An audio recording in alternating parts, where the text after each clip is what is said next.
22 de abril de 2023, um sábado maravilhoso, um sábado abençoadíssimo. A gente está aqui no Asilo Candelária, aqui na cidade de Itu, e o Adriano ele está fazendo um show ali para os idosos, e eu quero partilhar algo com vocês que eu tenho certeza que vai falar muito, não só ao coração, mas como a mente aí de cada um. Vocês vão se identificar aqui com todas as palavras aqui que eu vou proferir e que eu venha ser bênção na vida de vocês, na vida de cada um, através desse vídeo que eu estou fazendo aqui hoje.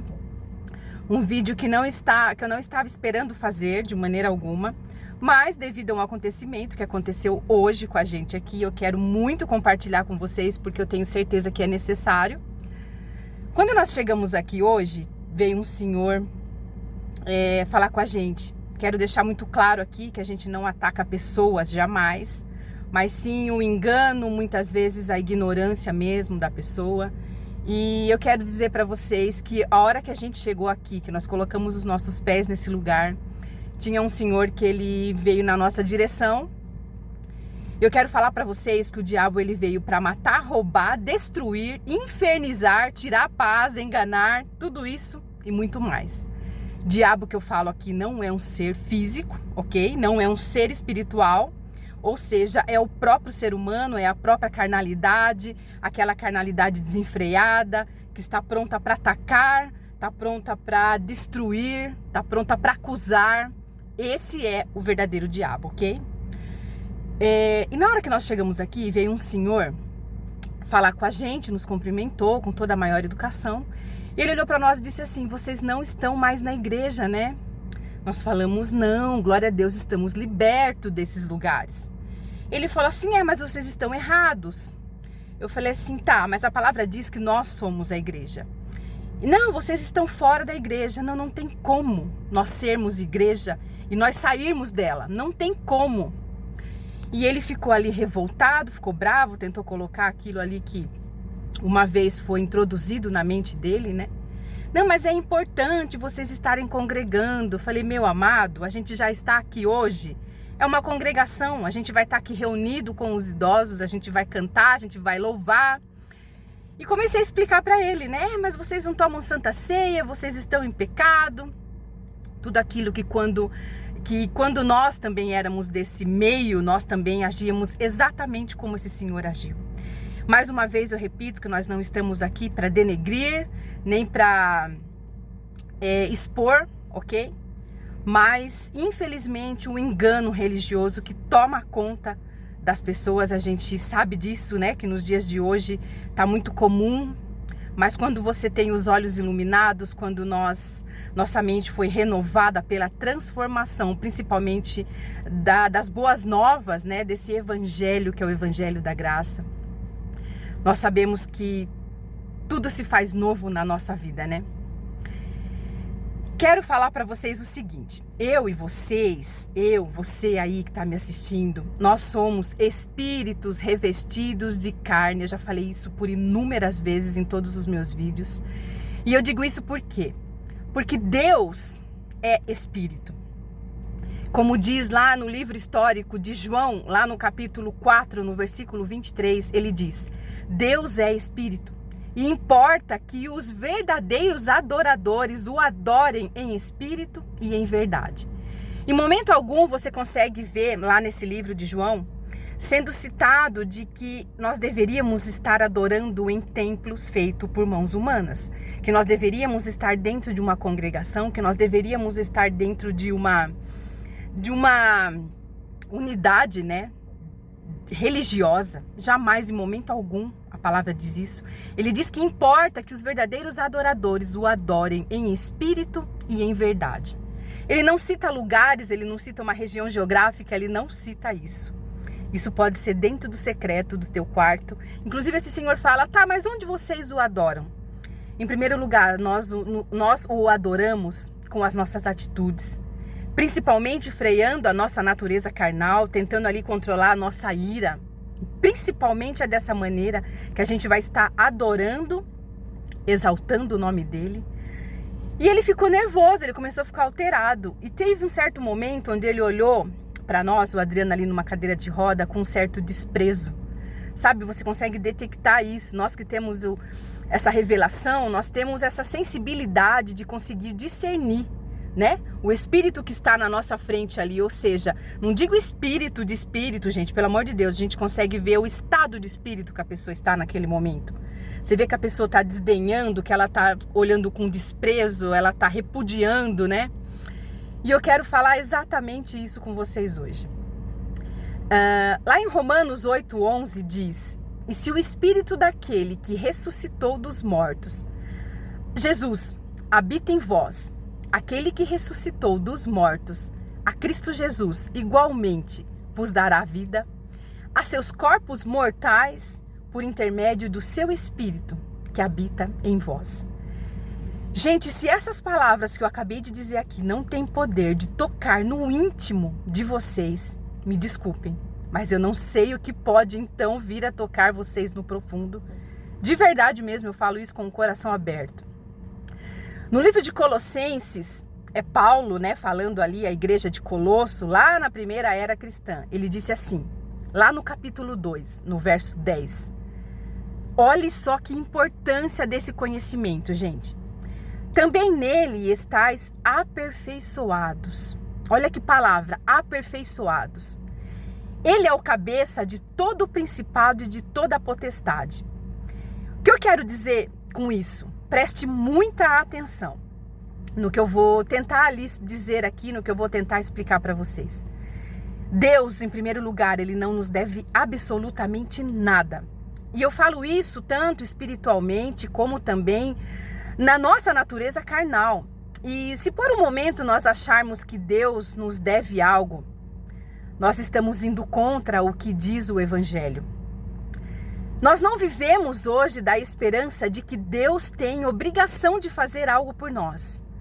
Não tem, gente, não tem. Tudo que ele tinha que fazer, ele já fez. Já foi tudo consumado. Deus não é obrigado a nos curar, em primeiro lugar. Deus não tem obrigação de restaurar o casamento desfeito, muitas vezes, em famílias aí destruídas. Deus não tem obrigação que seu marido saia da cachaça, que seu filho venha deixar as drogas. Nós, hoje, que vivemos nessa era, nesse século, nós já estamos mais que perfeitos em Cristo, porque aperfeiçoados quer dizer muito mais do que perfeitos. Aperfeiçoados quer dizer que estamos prontos. Isso significa que não há nada mais que a gente possa fazer. Eu estou falando espiritualmente, ok? Espiritualmente falando. Quero que vocês consigam compreender muito isso que eu estou falando aqui. Só um minutinho que está caindo aqui. Só um minutinho.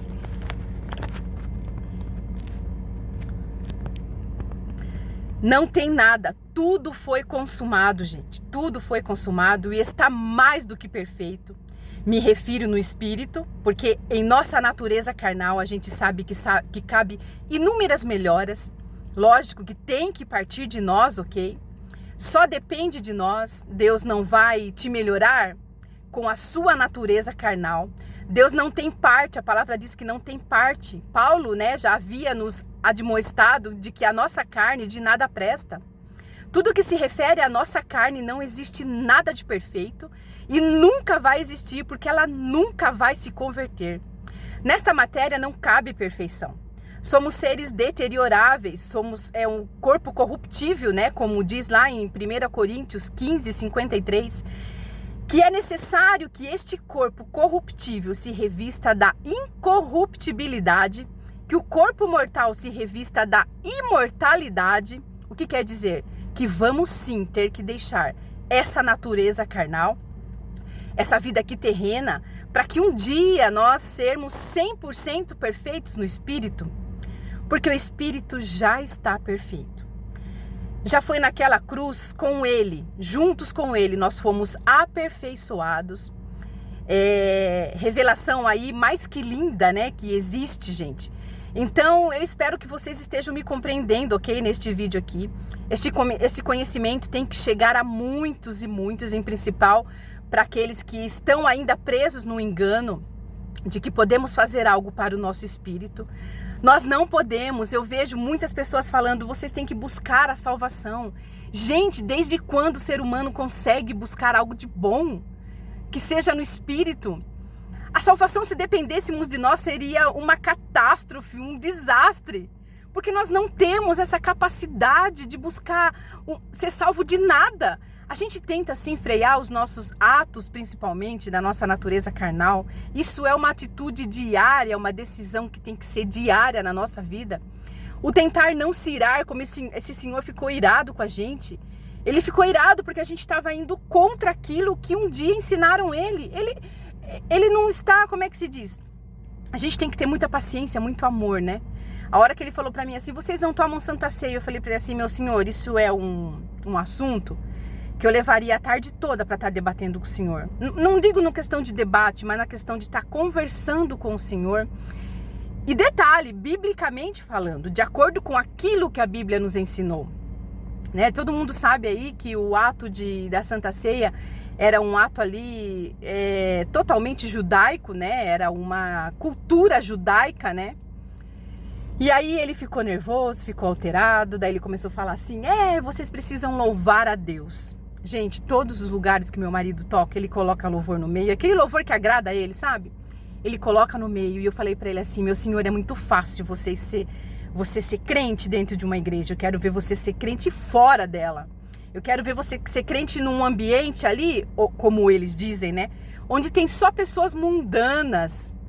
É ali que você tem que ser crente. Não é dentro de quatro paredes junto com os santos. Você tem que ser crente fora, as suas atitudes têm que ser faladas e declaradas, vivenciadas fora do sistema. Não é dentro, né? Nos ensinaram também que um dia, né, nós teríamos que jejuar para ter intimidade com o Espírito de Deus. Gente, puro erro, puro engano religioso. Deus sendo Espírito, Ele habita em nosso espírito e nós já somos mais do que íntimos nele. Outra coisa, vamos parar para refletir, se a gente faz esses rituais que sabemos que são ineficazes, nós estamos ignorando a presença de Deus em nós, em nosso espírito. Estamos tentando fazer algo carnal para aperfeiçoar o que já está perfeito. Para que serve, gente, comer um pedaço de pão puma com quisuco num domingo? Para Ele estar em mim, se já somos a sua habitação. No livro de Hebreus diz, antes dele subir ao trono, ele tornou perfeitos os espíritos dos justos aperfeiçoados nele. Então nós não temos nada a esperar do Pai, porque tudo já foi consumado. Efésios 3,16 diz que o Pai habita no homem interior. E foi exatamente o contrário disso que a religião nos ensinou. De que para se ter algo de Deus, nós temos que buscar, temos que fazer. Não, gente, não. A única coisa que temos sim que fazer é ter disposição. É você estar disponível para se relacionar com Ele.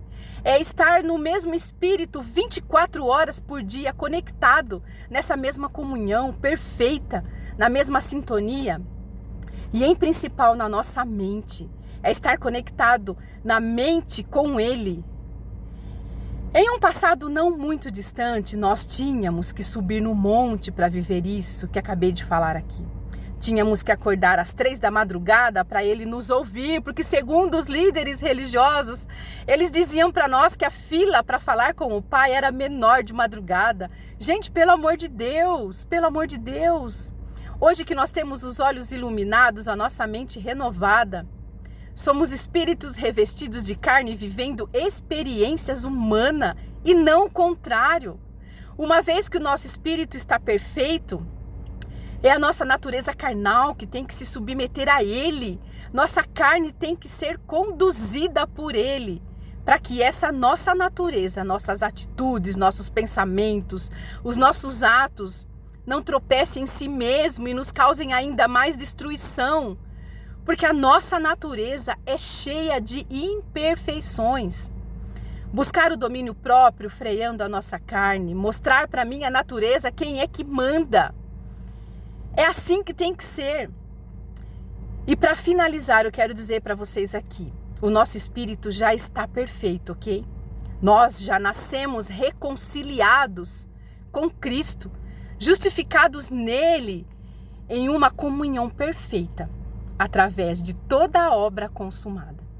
Quero deixar para vocês aqui também um exemplo simples, mas que vai fazer toda a diferença na vida de vocês, e eu adoro usar meu marido como um espelho, como um reflexo para vocês conseguirem entender melhor. De todas as patologias que o meu marido tem, certo dia uma amiga que eu amo muito, ela falou assim para mim: amiga, você não acha que Deus não cura o seu marido porque ele está fora da igreja? Você não acha que Deus não cura seu marido do diabetes, da hipertensão, porque ele toca no mundo? Eu falei para ela assim: não, sabe por quê? Porque nós somos seres deterioráveis e a gente vai ter que ter um fim. E muitas das vezes esse fim vai vir através de uma enfermidade, ok? E passado um tempo depois, o marido dela teve um câncer de próstata muito grave, quase o levou embora desse mundo. Precoce, ok? Porque ninguém foi feito, eu acho, para durar 50 anos. Eu creio que o ser humano foi feito para durar 100. Mas infelizmente, devido às próprias atitudes, aquilo que ele come, a forma como ele vive, a gente sabe que esse processo pode ser adiantado, né? E aí eu não perguntei isso para ela porque eu não tive coragem. Mas eu parei para analisar, poxa vida, né? E aí? O que ela teria para me dizer hoje se eu chegasse para ela e dissesse assim: e aí, amiga, teu marido tá com câncer. Onde está o erro? Ele está tocando no mundo? Ele deixou a congregação? Então são situações que a gente para analisar, porque é muito fácil o outro acusar, né? Muito fácil quando ele não está vivendo na pele aquilo que o outro está vivendo. Então se colocar no lugar do outro é fundamental. E assim, gente, o meu marido, ele passou por inúmeras dificuldades, inúmeras enfermidades, e até hoje ele está vivo. Ele está aqui, tá com uma perna só, mas ele tá aqui. Todos os dias ele se alegra no dia de hoje, no próximo dia que está se iniciando, ele se alegra, ele é grato, ele agradece. A gente vive hoje da melhor forma possível, principalmente essa conexão que a gente tem juntos, de poder todos os dias estar juntos. As pessoas têm que aprender a olhar o outro diferente. Olhar o outro não com condenação, como esse senhor olhou para nós hoje, com desprezo. Ele quis dizer o quê? Ah, eles estão fora da igreja, por isso que o marido dela não tem uma perna. Eu consegui ver isso nos olhos dele, mas não. As pessoas têm que olhar para o Adriano e dizer assim: apesar da situação que ele está vivendo, ele é um homem feliz, ele é um homem que consegue dar glória a Deus todos os dias. Está na esperança da prótese dele chegar para ele conseguir viver os dias dele ali com mais alívio, com mais facilidade, com mais qualidade de vida. Então as pessoas têm que aprender a olhar para o outro dessa maneira. Não na acusação. Ah, ele está vivendo isso porque ele está fora da igreja. Quer dizer o quê? Que quem está dentro da igreja não adoece? Não tem enfermos dentro da igreja? Gente, que pensamento mesquinho esse, né? De achar que tem que estar interligado a uma religião para se ter Deus, para se ter saúde. Até porque essa enfermidade de hoje que você está vivendo aí, que eu tenho certeza que muitos que me ouvem, infelizmente está vivendo alguma batalha de enfermidade, esteja aí fazendo uma quimioterapia.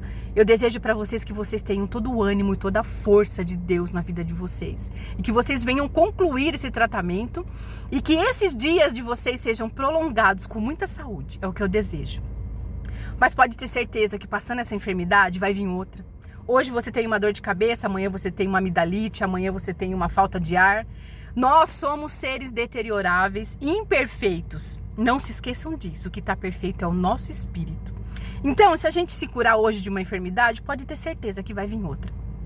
E vai vir outra, e vai vir outra, até o dia que você deixar esse plano físico, esse plano terreno. Tem algo de errado nisso? Não, nada. Isso é vida. Isso é vida e isso faz parte da nossa vida. Ter enfermidades faz parte da nossa vida. Isso quer dizer que estamos vivos. E se estamos vivos, nós vamos adoecer hora ou outra. Queira você sim, queira você não. Queira Deus sim, queira Deus também não. Porque Ele não interfere na nossa natureza carnal. Espero que esse vídeo venha trazer luz ao seu entendimento. Pode discordar? Pode. Mas eu espero que vocês assistam até o final e venham refletir sobre tudo que eu falei. E que vocês venham abrir o evangelho de vocês e ali confirmar cada palavra que eu trouxe aqui para vocês hoje. Graça e paz. E eu vou lá, que a festa tá boa lá dentro. Graça e paz.